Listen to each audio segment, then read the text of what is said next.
Alright, so number one that I found is scattered eye contact. Now let me just show you. It's kind of like when you're speaking to somebody and they're talking to you and they're like, yeah, and I thought it was kind of cool because, you know, we were like going everywhere and there were like pretty girls there, and, you know, it was kind of like we were having a good time there, and, you know, it was that. You see that? Like, it's very frustrating when you're trying to interact with somebody and it seems that their attention is like everywhere except for you because they're too scared to look you in the eyes. Like, it makes you want to just like grab you by the shoulders, like, bro, just look at me. Like, I'm not gonna hurt you. I'm not gonna bite you. I mean, unless you want me to. But come on, man. It's not going to kill you to look the other person in the eyes. I know it's scary because, you know, we're like little kids and we don't want to look adults in the eyes because it like makes us feel nervous, but you are an adult, so it's okay. And it's funny because I even see some adults do this. Like, they just have this nervous energy when they're speaking, and I'm sorry about that notification. They have this like nervous energy when they're speaking that it just makes it kind of awkward, you know? And if you want to skip the guesswork, my full guide to confidence, respect, friendship are down below. Check it out. Because it just makes you look like a kid, honestly. So try to practice strong, mature eye contact. Now, it doesn't mean staring, but it means, can you hold a conversation while not darting your eyes away every few seconds, you know? So that's number one. Number two, far too many I statements. You know that I is one of the most common words in the English language, and it makes sense. Most, if not every human, would rather talk about themselves than talk about somebody else.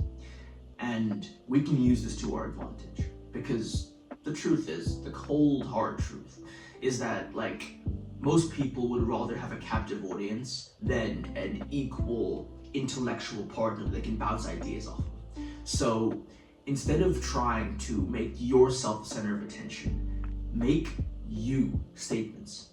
This means you seem like this, you said that, you mentioned, you this, you that. This is good because it shows you're paying attention to their thoughts and their emotions. And I know you're thinking, but people don't do this to me.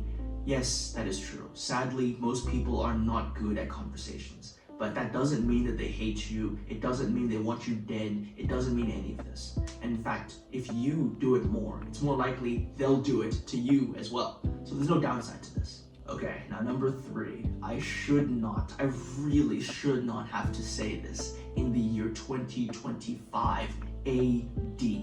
But I've experienced this so many times from guys and even girls that it needs to be brought up. People. Dude, you need to lock in on your oral hygiene. That means teeth, mouth, lips. And trust me, I know you think, I already know that I brush my teeth. Yes, no, listen. I used to think that overall, like, bodily hygiene was what was really important, right? Like, I was the type of guy to not only like spray on deodorant, but also add cologne to my, like, you know, what is it, like, the nerve clusters or whatever, there on my wrists, even everywhere, you know? And I really thought this was what I needed. But honestly, people's natural smell, like your natural smell, can actually be just as good. Now, of course, you still put on deodorant, but you don't need to make yourself into this like Ken doll smelling like an Axe model body spray or whatever.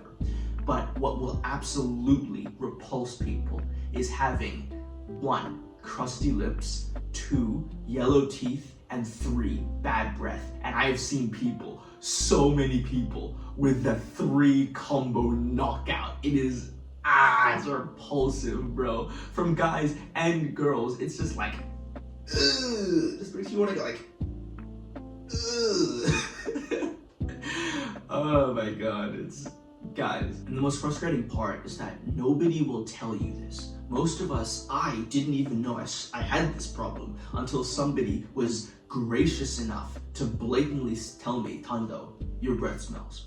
Even though I had been brushing my teeth like normal. In fact, I'll just give you my like oral care routine right now. You can skip to like this period if you don't want to hear it. But basically, what I do is when I'm getting ready to go to school, I first brush my teeth, everywhere, and I especially brush my tongue as well, all the way to the back.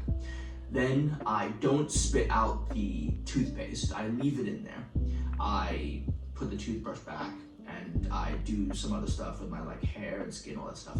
And then I add some mouthwash, and I fill that little lid, I'd say a third, and then I drink, slush it around for 30 seconds, then spit it out.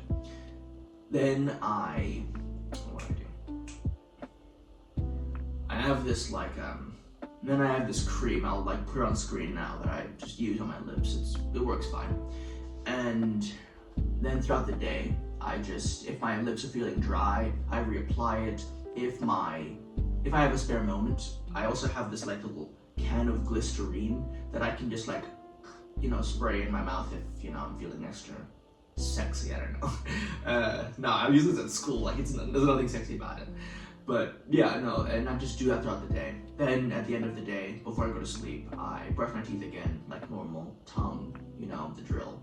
Then immediately afterwards, add the mouthwash, gargle, spit it out, like that. It's not that complicated.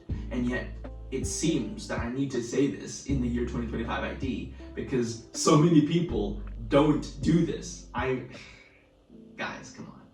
Number 4, unintentionally sabotaging your likability. You see, another thing I've noticed when I'm speaking with people, when I'm observing people, is that they'll just randomly disagree with the other person, even when they're trying to be likable. The person will ask them, oh, you watch the NFL? And the person will just say, no, I don't like sports. And then just stop right there. It's dude, if you want the person to like you, you need to show you guys have at least some similarities. And just blatantly saying, oh no, I disagree. Oh no, I don't like that. It's dude, the idea of opposites attract is a myth, right?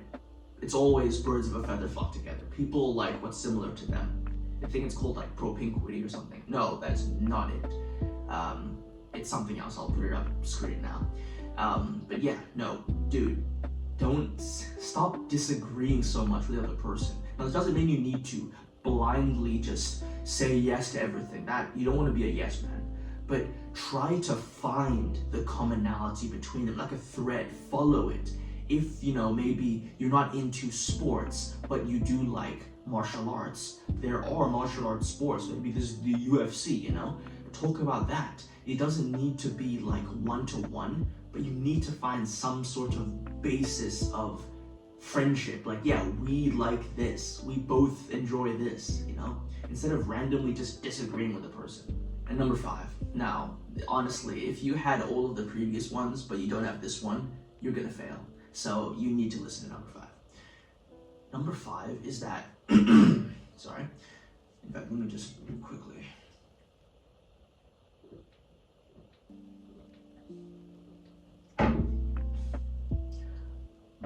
Number 5 is that you just don't really like speaking to the person that much.